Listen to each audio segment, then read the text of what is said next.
What's going on with Tyler Manoa right now? Tyler Manoa is no longer with the program. Okay, did that happen last week? Last week.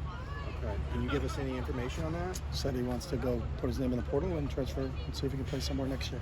Okay, and he obviously was a key part of your offensive line depth. What's the... We're fine. Bruno Fina and Jalen Jeffers doing a great job at tackle behind Raekwon and Garrett, so we're solid there. Was it just kind of a matter of, wanting to actually play as opposed to being a backup, or? Let's talk to Tyler. What's the status of Carson Ryan? Carson Ryan's unavailable right now. Okay. How about DJ Justice? Unavailable. Utah, they gave up a lot of yards last week, but they had the takeaways. How do you kind of reconcile that? I mean, obviously they stopped them, but they did give up a lot of yards. Yeah, it's all about stopping people. You don't get points for yards. You get points for points. So they're as good a defense as we'll face all year. They've had a tremendous scheme since Kyle's been there, and Kyle's been there a long time. He was a defense coordinator when Urban was there, and then took over as a head coach. And they present a lot of problems. They're active. They create a lot of turnovers. That's by design and how well they play defensively. They really understand their system.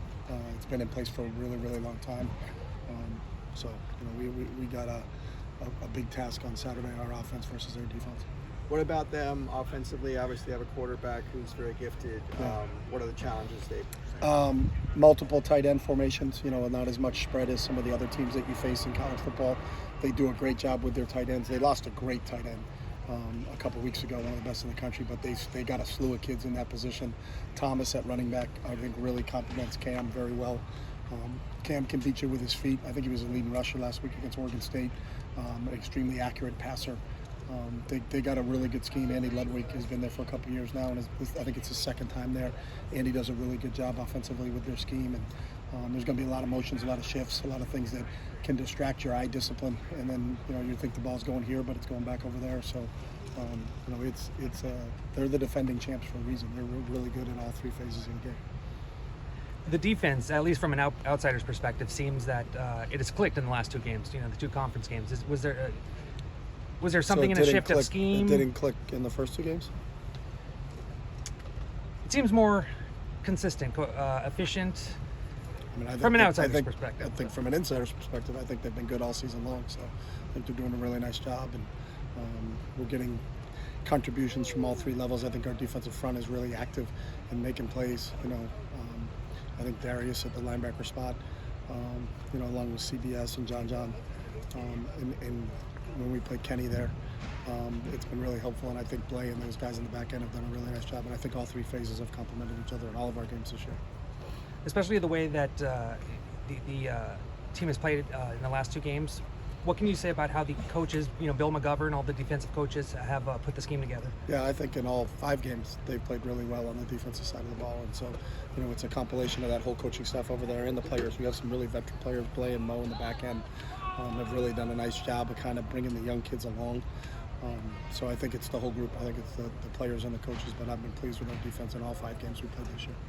You had 4 of 6 starts before, 12:30 earlier, 5 of 6, 2 p.m. earlier. Do you like day games as a college coach, or do you not care? I love day games as a college coach. I think I love getting up and playing. I don't think anybody enjoys waiting around all day, and kicking off at 8 o'clock at night.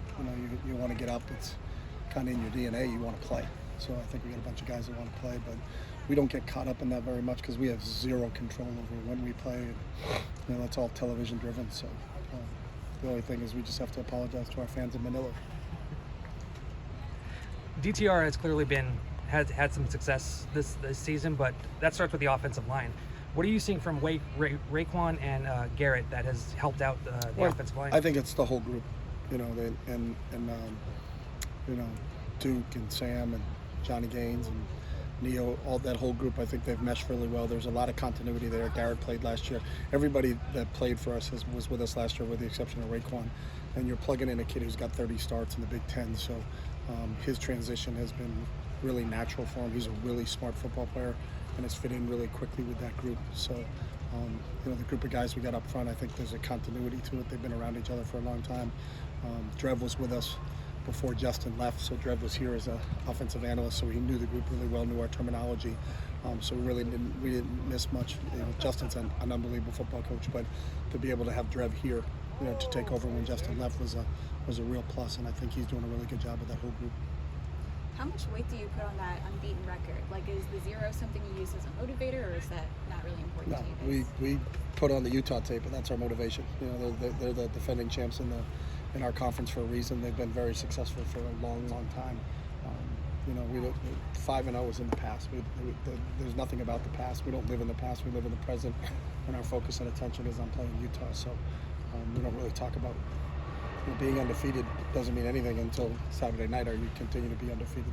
That's where what our goal and our aspirations are. Every week is a season for us. So we're firmly entrenched in getting prepared for Utah. We're not worried about what happened in the past. We're not worried about whoever we're playing in the future or what happens after this Saturday, but just our sole focus and attention is on this Saturday. Talk to a lot of players and parents about the culture of UCLA football. What is it how would you define the culture of UCLA football? What is it? Books and ball. Books and ball. That's what this place is all about. It's the #1 public institution in the country.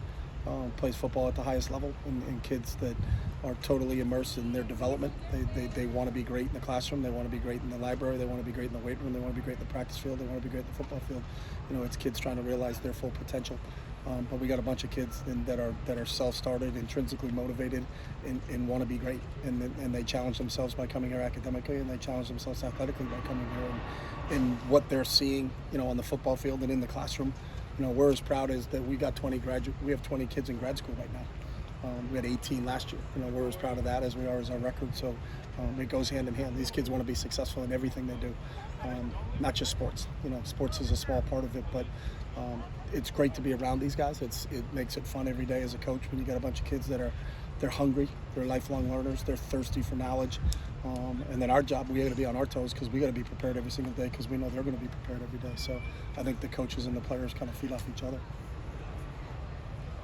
Thank you. Okay, Appreciate thank you.